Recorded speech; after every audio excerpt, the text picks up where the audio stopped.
Hello दोस्तों, कैसे हैं? आशा करते ठीक ही होंगे। तो आज का कहानी है गरीब ब्राह्मण और सेठ की धार्मिक कहानी। आज की इस लेख में हम लोग पुण्य का मोल, गरीब ब्राह्मण और सेठ की कहानी, धार्मिक कहानियों के बारे में सुनने वाले हैं। इस कहानी में आज हम लोग जानेंगे कि कैसे एक गरीब ब्राह्मण यह जिंदगी गरीब से अमीर हो जाती है। वह अपनी ईमानदारी तथा अपनी चालाकी से हर किसी का दिल जीत लिया करता था। आज की स्टोरी इन हिंदी में हम लोग एक धार्मिक कहानियों के बारे में जानने वाले हैं। आज इस लेख में हम आप लोगों को यह इसलिए बता रहे हैं कि यह एक धार्मिक कहानी है और इसमें एक ऋषि के बारे में बताया गया है कि ऋषि का मतलब होता है कि कोई साधु जो अपनी पूरा घर द्वार छोड़कर भगवान की भक्ति के कारण लालच को छोड़कर निकल जाते हैं। तो आइए अब हम लोग गरीब ब्राह्मण और सेठ की कहानी के बारे में जानते हैं।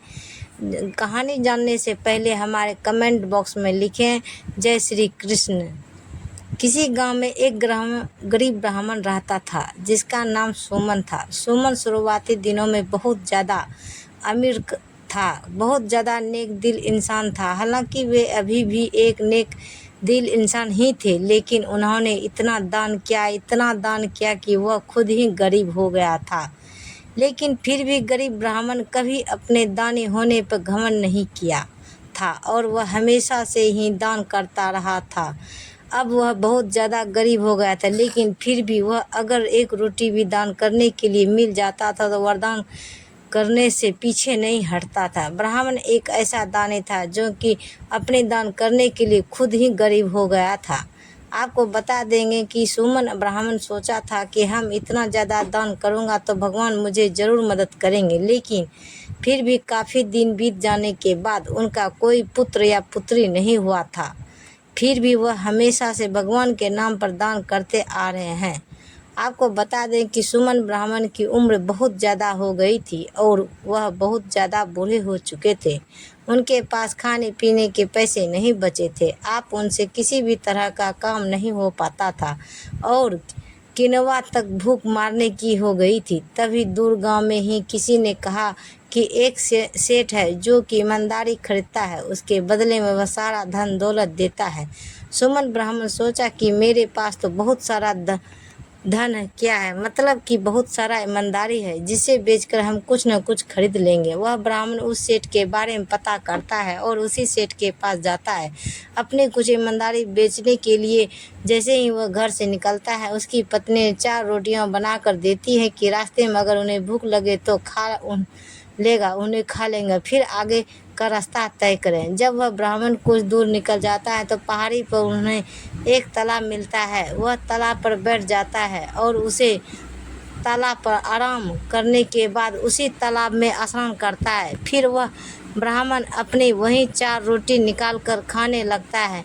तभी उसके सामने एक कुत्ता आ जाता है। जैसे ब्राह्मण अपनी रोटियों के खाने के लिए खोले ही थे कि एक कुत्ता उसके सामने आ जाता है और कहता है कि मेरे सारे बहुत बच्चे हैं, क्यों आप मुझे इन रोटियों को दे सकते हैं? ब्राह्मण उस कुत्ते को एक रोटी दे देता है। एक रोटी खाने के बाद कुत्ता कहता है कि मुझे बहुत ज़्यादा भूख लगी थी, एक रोटी में मुझे कुछ नहीं होने वाला है, मुझे दूसरा रोटी भी चाहिए ताकि मेरा पेट भर जाए। और उसके बाद ब्राह्मण दूसरा रोटी भी दे देता है और उसी तरह से उन्होंने दूसरा रोटी भी कुत्ते को खिला देता है। सभी खाना कुत्ते को खिलाने के बाद वह भूखे ही आगे की तरफ चल बढ़ता है। आगे चलते चलते वह उस सेठ के पास पहुंच जाता है जो ईमानदारी को उसके खरीद लेता था।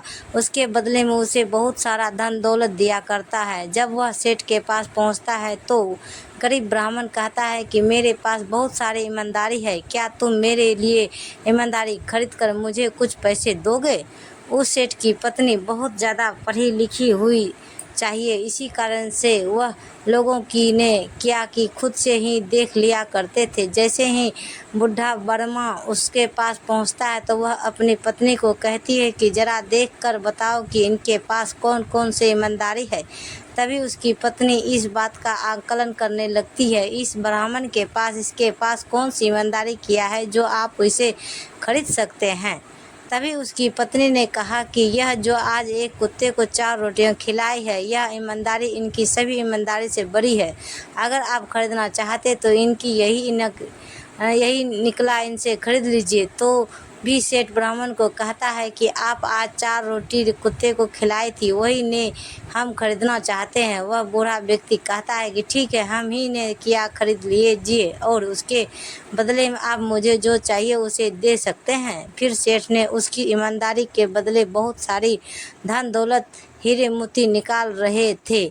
तभी वह ब्राह्मण कहता है कि रहने दीजिए, मुझे किसी प्रकार का कोई भी धन दौलत नहीं चाहिए, ना ही महीने ईमानदारी को आपके पास भेजूंगा। उसके बाद वह सेठ कहता है कि ठीक है, आपकी मना रही है, आपकी मर्जी, आप भेजें या ना भेजें, इसका फैसला आप कर सकते हैं।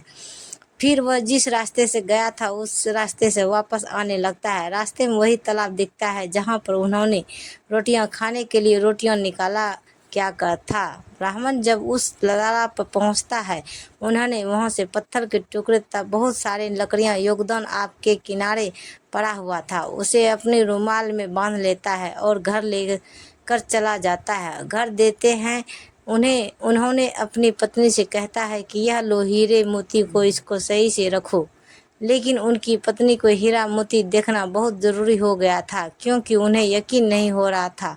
जैसे ही ब्राह्मण किसी काम से बाहर घूमने के लिए जाता है तो वैसे ही उसे पत्नी रुमाल को खोलकर देखने का प्रयास करती है। जैसे वह उस रुमाल को खोलती है और देखती है तो वह आश्चर्यचकित रह जाती है, क्योंकि उसने बहुत सारे हीरे मोती इत्यादि महंगे महंगे सामान थे। जैसे कि आप सभी को पता होगा कि ब्राह्मण ने तालाब के किनारे से बहुत सारी पत्थर तथा वहाँ पड़े पत्थर के टुकड़े को उठा लिया था और अपने रुमाल में बांध लिया था। लेकिन घर आने के बाद वह पत्थर हीरा मोती तथा कीमती सामान में बदल गया था। जैसे ही ब्राह्मण घर आता है, उसकी पत्नी कहती है कि इस रुमाल में तो बहुत सारे हीरे मोती है, आपने कौन सी ने किया उनके पास भेजती है जो आपको इतना सारा हीरा मोती मिला है।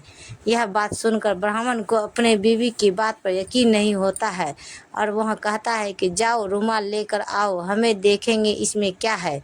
पत्नी जाती है और रुमाल लेकर आती है। जब ब्राह्मण रुमाल को खोलकर देखता है तो वह स्त्री सच बताया जाता है कि उसमें बहुत सारे हीरे मोती रखे हुए थे।